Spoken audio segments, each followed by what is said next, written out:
Hey, Warners. Oh, no, you're starting. I changed it. I know. That's what I was just pointing out. I thought I'd switch it up. Okay. You're on. Okay, thanks.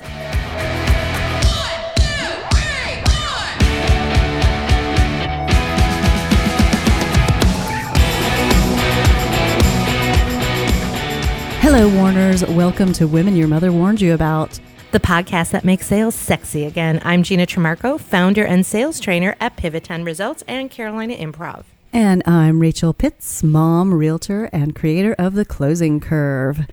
So, Gina, how are you? You sounded a little Southern there for a minute. Did I? You did when you said the podcast makes sales sexy again. I was trying to replicate you because usually that's your line.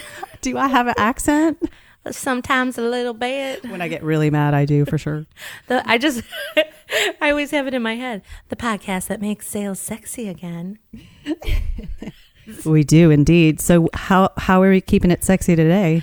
Oh, we are keeping it super sexy with Tom Ziglar, son of Zig Ziglar and the CEO of Ziglar Inc. How cool. I'm wondering how we got so lucky to have such cool guests. We're just killing it. Because we're awesome. I'm super grateful. There are people banging down the door to be on this show.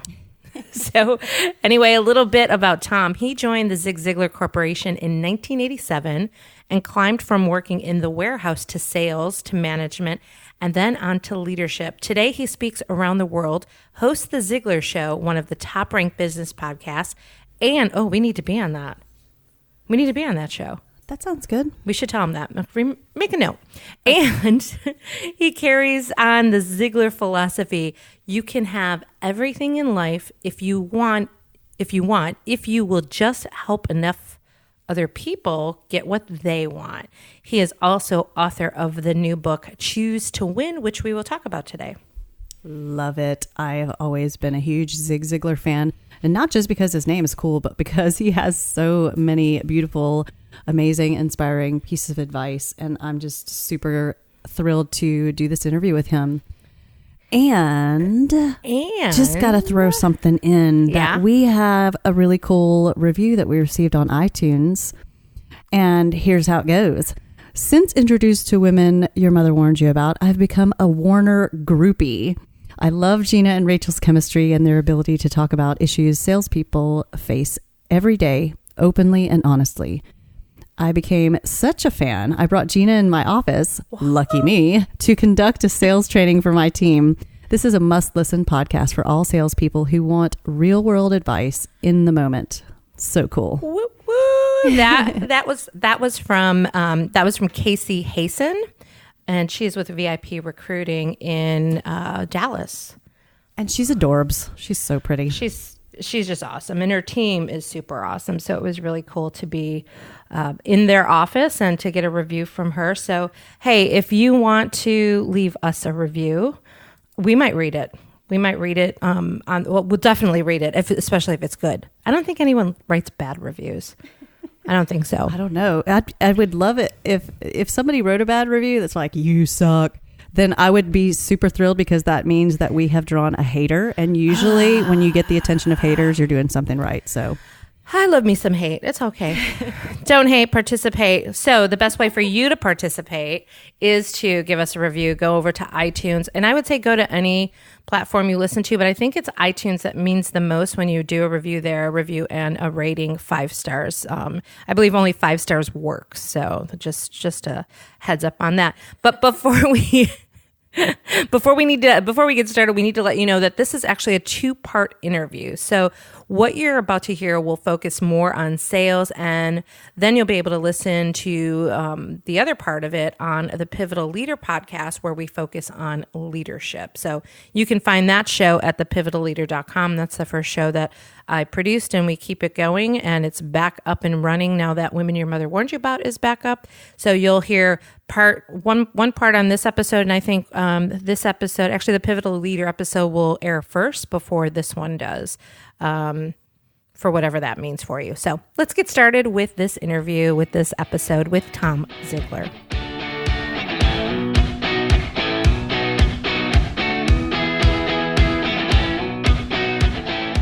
We're sure, I'm sure that you're constantly asked about your dad, obviously, and we will be no different to ask you about your dad. We love you, but, obviously, we're huge fans of his and now yours. And you refer to some of your father's teachings throughout your new book, Choose to Win. And he talked a lot about persistent consistency as a cornerstone for a successful life. What relevance does that concept have with the famous block and a mailbox BAM story? All right. Well, if you ever asked Dad, what's your number one reason for success, he would tell you character and integrity. And if you asked him, what's the number two reason, he would say PC. And he didn't mean political correctness. He meant persistent consistency. Yeah. And so I was with Dad, and I really wanted to know the answer. I said, Dad, what is PC? Even though I'd heard it 100 times. And he said, son, PC is persistent consistency. Consistency is simply when you have a worthwhile goal or objective and you work on it every single day or as often as necessary. And persistency is while you're working on it, you take it up a notch. You do a little bit extra. You go a little bit further. You add a tweak to it. You do something. And that's really how he built his career. If you look at the cornerstones of his career, it was honesty and integrity, and then it was that PC. And the perfect illustration for that is when Dad talked about losing his weight way back in the 70s. He went to the Cooper Aerobics Center. They checked him out. They said, you can jog. So he gets all the equipment. And the first day, he ran a block. And then the second day, he ran a block and a mailbox. And then the third day, a block and two mailboxes. And then 3 mailboxes, then around the block, then 2 blocks. And so that's PC. Because he was running, he made a commitment to run at least 5 days a week. But every time he ran, he did a little bit more. He either went faster or he went farther. Now, there's a great sales application for this too. Let's imagine that as part of your routine, you got to make 30 outbound calls a day, whether they're to cold calls or prospects. So the first day, you're going to do that 5 days a week. So you start doing it every day, 30 calls. That's consistency. But the first day you make your calls. The second day you tweak your intro just a little bit, just to see maybe if you can get a little bit more engagement. The third day you add a new question. The fourth day, you maybe put in a little story or illustration, and you're constantly getting feedback for what persistency, what elevation can I give to my conversation. And when you do that, you build a career. It works in the service industry, works with your kids. It doesn't matter. It's just a principle that works everywhere. That's really awesome. And do you think, I'm just thinking about all of these really great philosophies, which that one about the mailboxes I used so much with people when I was a fitness trainer. Like, it's really a visual thing that works for people. But when you were young and you were observing your dad honing his skills and perfecting his philosophies, were you in? Like, did you buy in at first, or did it take a while for you to be like, okay, you're right? Because I just started my kids on some personal development because I see them struggling with some things, and they're buying in slowly because they're like, that's pretty cool. But it's a tough buy-in when you're trying to like do this with kids when they just want to play video games. Yeah, well, the secret weapon is, we call it Automobile University. And that's where you get them in the car and you put some Zig on. You make them take their headphones off. This is family time. And you just get these stories going in the background. Everywhere I speak all over the country. There's always somebody who comes up, yeah, my parents raised me on Zig Ziglar.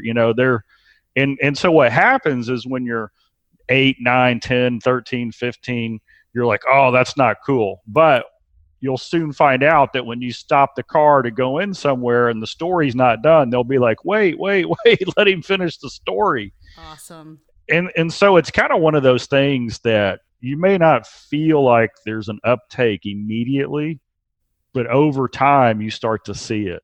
And that's what happened with me as well. I wish I was like the perfect shining example of the child prodigy who just took everything that Dad said from I was 10 That's not true. I still learn new things every single day.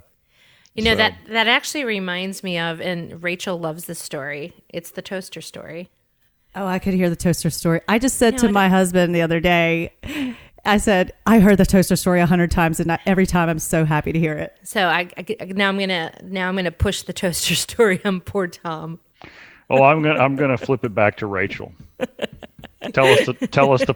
Oh, okay. Yeah, tell us the toaster story. When Gina was young, she worked in a flea market with her father, very young, I think about age 8 or 10. Mm-hmm.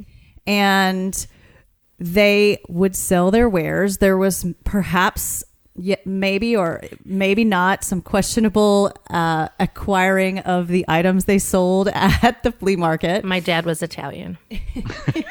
Italian in Chicago. Let's just leave it at that. And one day, a man walked up and he wanted to buy a toaster that they had for sale on their table. And Gina's father said, it's $5. And the man said, $5? Well, I'm going to go look around. And he went and looked around to see if anybody else had a toaster. Apparently, no one else had a toaster. And the gentleman came back and wanted to buy the toaster. And Gina's father said, it's $10. So she learned very quickly, among other things, the law of supply and demand. Scarcity. Yeah, scarcity. And I was, as a child, embarrassed. And great job on telling the story. I have heard it at least 100 times. She's putting it in her new book that I have also forced her to start writing because she has so many good stories. It's coming. So I grew up selling in a flea market, and that's I think where I really learned sales strategies. But as a child, I was mortified. I'm like, oh my God, Dad, take the money. And originally the guy offered it like $3. I'm like, just take the money. So I was so embarrassed. But then in hindsight, I think about all those amazing things that I've learned from my dad that shaped me into who I am, and everybody else along the way that teaches you. But, those are pivotal when you're a child, those memories. That reminds me of we have a lady named Jill Hellwig who worked for us for years, and she was our number one. She was a sales machine. Dad called her the bear hunter. And when she would do garage sales, she wouldn't put a price on anything. It was just there, and people would come up and they'd say, how much is this? And she'd just say, how much is it worth to you? Because awesome. Half the time, the value that somebody has is greater than your perceived value of what it is. Right. And so that's just a great concept of just to find out what the value is to them before you get into it. Well, it's similar to when we put out proposals, our Pivot 10 results, my company, we do a lot of sales training. I never put a price in a proposal. And actually, I never send a proposal till we can actually have a conversation and then we review it together. But to your point, I want to get to find out what perceived value they have on it before I hate when people ask for send me the price. Because I want to have a conversation. Absolutely. And that's one of the dangers today. We talk about it and Choose to Win, but people rely so much on social media and technology, they forget about the most important thing, and that's the relationship. That's eyeball to eyeball, having a conversation about what's important to them and what solutions you can bring. That recently actually happened. Someone sent an email asking for a quote, and it's actually in the medical space because we do a lot of training in empathy for healthcare. And they said, can you send us a quote? And I said, I really need to have a conversation. Well, my director has to approve it. And I'm like, the conversation? I mean, I knew what they were saying, but I'm like, let's just have a conversation, and then your director can help you approve it. Definitely. And I'm in real estate, and in real estate sales, things are moving more quickly, and there's so many agents that are utilizing technology to make things simpler, make things easier, and you never ever get further than you get either being actually on the phone with somebody or being face to face. Like the text message thing and the email thing, it just doesn't work. The call and the face to face, because you can understand really what they need. They don't need a 3-bedroom house with 2 baths. They need a yard because their dogs are so important to their children. That you got to find all that stuff out. Well, there was one thing you just said, which was a nugget. When you said, "Can we have a conversation first?" They said, "Well, my director's got to approve it." You immediately qualified them and knew that they weren't the decision maker. Boom. Yes. Yeah. So, Which was awesome, because one of the reasons why I wanted to have the conversation was to figure out who the decision maker was. Was it them? And it was actually someone who saw me speak at a conference and happened to be in the room. And I was trying to determine, was their boss in the room too? Was it just them? Are they the influencer? And, getting through that entire process. Nice work. We'll see what happens. Back to your book. Your new book emphasizes the secret to winning at life is one good choice at a time. Could you elaborate on that and how that can apply in sales? yeah. Well, I was speaking in Australia, and this guy raises his hand and he says, "Tom, what's the fastest way to success?" And of course, I'd been doing this business for 50 years, my whole life. Nobody had ever asked me that question. Huh.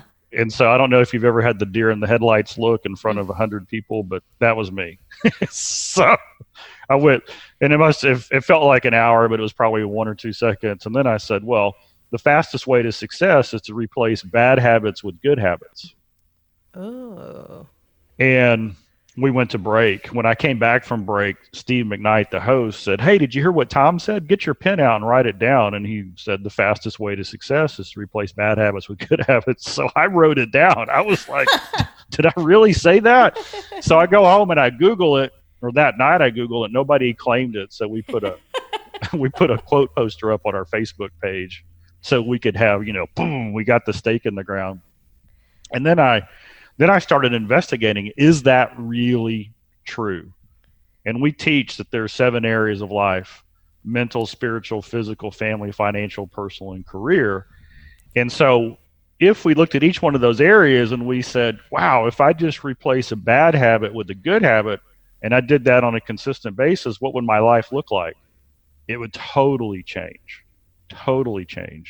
And so the byline is transform your life one simple choice at a time. And so the simple choice is look at any of your area of your life and understand what bad habits that you have, and then replace them with good habits. So in sales, one of the most common bad habits that I see is people will start the day without a game plan. They'll just go in, they'll see what fires are burning, and they'll progress through the day. That's a bad habit. What if the last thing you did every day, before you shut it down and said, now I'm with my family, now I'm doing this. What if all you did was you game plan the next day? You just lined out, okay, here are the key accounts I'm calling. Here are the follow-up calls I'm making. This is, the work I've got to get done. And you just kind of lined it out. Probably for most people, and that's 5 or 10 minutes. So now what happens is you start and you're running, right? It's not the yawn start. It's not the uh-oh start. It's not the what's next start. It's here's the plan. So that's the idea of replacing a bad habit with a good habit. And I will tell you this, there's a thing called a vacuum. And so just eliminating a bad habit is not enough. So somebody who says, well, I'm going to quit drinking soft drinks because that's a bad habit, they'll quickly switch to Twinkies. I mean, it's just... And so you've got to replace that bad habit with a good habit. And so and Dad had this termite philosophy that I love. He said that hurricanes and tornadoes get all the publicity, but when it comes to damaging homes, termites do more damage, and they take such little bitty bites. And I think that's the way we could look at anything in our life. What are the little tiny bad things that have crept in that we can replace with little tiny good things? And we do that every day, every week, every month, and all of a sudden we're a whole new person. That's big time. That's really great. And it is so applicable to fitness and sales and everything, because people think they're going to make some huge big change, like they're going to have a tornado of positive change through their life, but usually that's a big fail because So you can't. I'm putting something on my camera or on the camera right now. So we bought an elliptical about 3 weeks ago, and I want you to see the block and a mailbox in there. So I started off with 12 minutes, and then I went 13, and then 14, and then 15, and then 16, and then 17, 18. I'm doing HIIT training on it, so I'm doing 3 cardio, 1 strength. But now, now it's up there, and my body didn't freak out. My energy's up. I mean, all these things, and all I did was add a minute a day. Yeah. So I had a personal training client back when I was a trainer, and she came in. She could barely get through a minute, and she came in not really to get fit, but to save her life because she was in trouble health wise. 1 minute was where she started, and by the time I stopped working with her, she was at like 30 minutes, and everything had changed, and it happened over several months. And it's incredible what small changes, it's the butterfly effect, Yeah. I read a study on that where they took 2 groups of people. Both of them wanted to lose weight. Both of them were committed to running like a 5K. And so they set like a 90-day goal. Hey, so they took half, and these were equal groups. So they all needed to lose weight. They all wanted to get in shape. So half the group, they said, hey, just start jogging, build up, do the 5K. The other group they worked with, and so they asked this group, they said, do you watch TV? And of course, 100% of the hands went up and said, yeah. So then they said, well, can you do this for us? The first week, we want you to spend 30 minutes while you're watching TV. Just do it standing up instead of sitting down. The second week, they said, will you, while you watch TV during the commercials, walk in place? The third week, during the commercials, will you go out to the mailbox and come back? Something like 85% of that group that started off incrementally finished the 5K. Less than 30% of the people who just started running even did the 5K. Wow. And so that's the idea of a bad habit with the good habit. So bad habit, sitting on the couch. Good habit, doing something productive while you're doing that. And there's something mental that goes on about the idea of I don't have to sacrifice more time to get it done, right? Because I get to watch TV anyway. I get to do this other thing anyway. And so you gradually build into it. That's how I clean the house. when I'm watching TV, and the rare times that I do, I can never sit idle. I get up on the commercial and like empty the dishwasher. I just don't watch it. If everybody did what you did, the houses in America would be so much cleaner. Right. Instead, most people who are watching TV are scrolling Facebook during commercials is generally what happens. Yeah. So what you just talked about, would that run parallel to, I know that somewhere in your book you address how to achieve massive change without massive upset. Is that kind of along the same lines? That's absolutely it. It's, that's kind of one of the tags on the book is that, if our goal is to run a marathon, we don't set the marathon date, on Monday, especially if we've never run before. We set it out 6 months or a year, and we get a plan in place where we build up and we do all those things. And as we do that, we grow into it. Anything should be the same way. In sales, what you want to do, and I'm going to give you just kind of a quote because it's a great little illustration. I wish I knew who said this, but here's the image. A tree's fruitfulness depends on its rootfulness. So the fruit of a tree depends on the roots of the tree. And so when you're listening to this, I want you to imagine it. You've got a tree, and just imagine drawing all the fruit that you want on it. Peace of mind. You could put dollar signs on it. You could do the vacation or the dream house, college, education. It doesn't matter. Whatever fruit, friendship, relationships, you start drawing those fruits on the tree, what you want in your life. And then just remember, you still got those 7 roots: mental, spiritual, physical, family, financial, personal, and career. And so now what we've got to do is we've got to nourish the root that's going to produce the fruit. So your fruit in sales might be, hit 150% of quota. So you go down to the root, which is career. And how do you nourish the root? What are the habits that are going to allow you to hit 150% of quota? And that's what you work on. So habits nourish the root that produce the fruit. So the whole book is about habits, but I like for people to start with the fruit. What do you want in your life?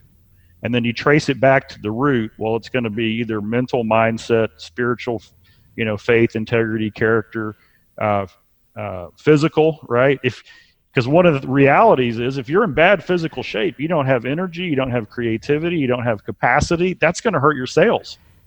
Bottom line. So sometimes the fruit of sales will come from several different roots. Yeah. If your relationships at home are in trouble, your sales are going to suffer. So you've got to look at all of those to produce that fruit. A couple of years ago, I got like this shocking out of nowhere anemia, and it set me back. And it was a real aha moment of I didn't have time to build my sales funnel. And while we still had business coming in, I wasn't building the funnel because I was down for 3 or 4 months. And you start to see how all of that has a trickle-down effect in your business. Yeah, and what I tell people is there's 7 areas in our life, but there's 3 we've got to do every day: the physical, the mental, and the spiritual. If we're not taking care of those 3 things, then we're going to get in trouble. Yeah, and sometimes people are successful, but those things it's like having a rotten root down in the bottom of your tree that's not healthy, that people can sense it. And I've been there. I've been in an unhealthy emotional place in my past, and upon reflection, I know that negative undercurrent was there. And even though I was still successful in what I was doing on the surface, people could sense that undercurrent. And it is so crucial that, especially the mental, emotional, and spiritual, like you mentioned, that foundation's got to be there. That gratitude, that attitude, it's got to be there, or people know it. They do. In fact, anytime you have a gut check with somebody, everything looks good on the surface, but I'm just not sure. What I do is I go around, we call it the wheel of life. I just go around the wheel of life and I think mentally, where's their attitude? Where's their mindset? What's their belief? Spiritually, are they solid? Are they a person of character and integrity? Physically, are they, is there something about them physically, their health that's got a question? Family, gosh, they travel 350 days a year and they're married. What's going on? It's just, and as soon as you go around the wheel, you usually find the one place and you're going, that doesn't make sense. And people know that intuitively, but if you do it intentionally, it'll save you a lot of time and heartache. Yeah, wow. I just did that immediately with something I've been struggling with, and I pinpointed, that person has something going on in one of those areas. And it probably is great to do that for people that you might be struggling with, so that you can create empathy of okay, I know there's something going on with that person's family or health or whatever that might be affecting their decision making in the relationship. That's really important in sales. I think this goes back to emotional intelligence, and I think, Tom, you would agree with that. The higher your emotional intelligence, it's about being self-aware, but it's also about being socially aware. And when you can tap into what's going on with somebody else, your empathy will also kick in. This has happened to me many times in sales calls and prospecting, where I get emotional about, gosh, how much more work do I have to do to get you to buy? And then I realize it's not about me, it's about other things that they're dealing with. And so when you can become aware of that, that's where the trust comes. Yeah, I love the story brand concept, where as the salesperson, as the speaker, whatever your role is, you're not the hero. They are. Right. You're the guide. And what guides do is point out pitfalls and better roads, right? Right. And if the person you're leading on the journey is struggling in some area, the guide stops and says, hey, let's deal with that. If you need to put a Band-Aid on your foot, let's do that first. Well, speaking of truth guides, I think that in your book, you can be someone's truth guide. And I'm just looking at the title of your book sitting here on the desk, and it's Choose to Win. And I think it's such a profound title, because so many people out there in sales and in life, they don't believe that they're winners. They don't realize, or they don't even know, that winning is a choice. No matter what goal it is that people are setting out there, whether it be couched 5K or becoming the number one salesperson, it's a choice. And like you said, changing those bad habits to good, but everybody can choose to win. And some people are just frankly not making that choice. And they're sitting in, oh, everything's terrible and I just can't do it. And it's just not meant for me. But choose to win is just a great, great title for people to latch onto. It is. It's definitely a choice. We had a working title called Live to Win. And of course, immediately people would say, well, how can I live to win? Because this happened and this happened and this happened and this happened. Interesting. And the reality is I've got thousands of stories who had things happen in their life that you would never want to have happen in yours. And they're winning. They're climbing Mount Everest and they're blind. They're doing things that you can't even imagine. And they're winning anyway. There was one story of, they interviewed these twin brothers, grew up in the same household. One of them was in prison for life. And they said, why are you in prison? And he said, how could I not be in prison? My father was an alcoholic. He was abusive. He was demeaning. I ended up right where I was supposed to. Of course, the other brother owned multiple businesses and gave millions of dollars to charity. He was an icon in his community. And they said, what do you attribute to where you are today? And he said, how could I not end up here? I mean, my father was the worst example in life. I did every choice I could to be the opposite of him. Wow, that's powerful. They're twin brothers. So it comes down to we have a choice. Regardless of what's happened to us, we can make a decision right now that's going to improve our future. And your dad probably said this. I don't know. This is not my quote. It comes from some wise person of, if you can't change something, you can change your attitude about it. And I think that's what it's about, making that choice to change your attitude, because you can't fix or change everything. Right. And Dad always said that a positive attitude will outperform a negative attitude every time. Oh gosh. And here's the reality. It's not negative to identify a problem. That's not negative. It's only negative if you stay focused on the problem. Yeah. So what we do is we focus and we identify the problem, and then we move immediately to what's the solution. Speaking of your dad, as we get ready to wrap up this episode with you, your dad's been quoted quite a bit by leaders and salespeople. Do you have a favorite Zig Ziglar quote? Yes, I do. What is it? So in the book, I talk about the number one lesson I learned from my dad, and that is the lesson of input. We can choose our input. So my favorite quote of Dad is this: you are what you are and where you are because of what's gone into your mind. And you can change what you are and you can change where you are by changing what goes into your mind. In other words, what the input that we have, that determines our thinking, which goes into our beliefs. That's kind of an endless cycle. Our beliefs and our thinking then determine our actions determine our results. So if we're not happy with where we are today, all we've got to do is change the input. So I took Dad's quote and I made a little Tom Ziglar version of that, and that's what you feed your mind determines your appetite. Ooh. That's good. We're going to start quoting Tom now. Yeah. What you feed your mind determines your appetite. And I take it literal as well as figuratively. Right? Exactly, because it's sort of like when you're trying to kick something, you're trying to kick sugar, right, Rachel? Like, the more sugar we eat, the more sugar we crave. That's right. But when we start to eliminate it. I'm about 65 pounds lighter than what I was for, many years of my life. And one of the keys to me losing weight is I started reading everything I could about health and nutrition. And I learned what happens when you eat a processed carb with a lot of chemicals in it, and how your body transforms that into mucus. And I just got this mental picture of, man, I don't want to eat a bag of mucus. You know what I mean? It's like, think about it. That's a great appetite suppressant. Yeah. And so what I learned is that what I was reading and what I wanted to become, as long as I was inputting my mind with that, I wanted more of that.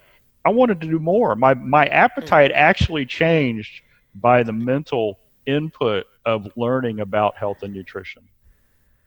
Oh, that's great. Thank you for sharing that. And thank you, Tom, for being on Women Your Mother Warned You About today. It's a pleasure and an honor to have you here and to have you make time for us.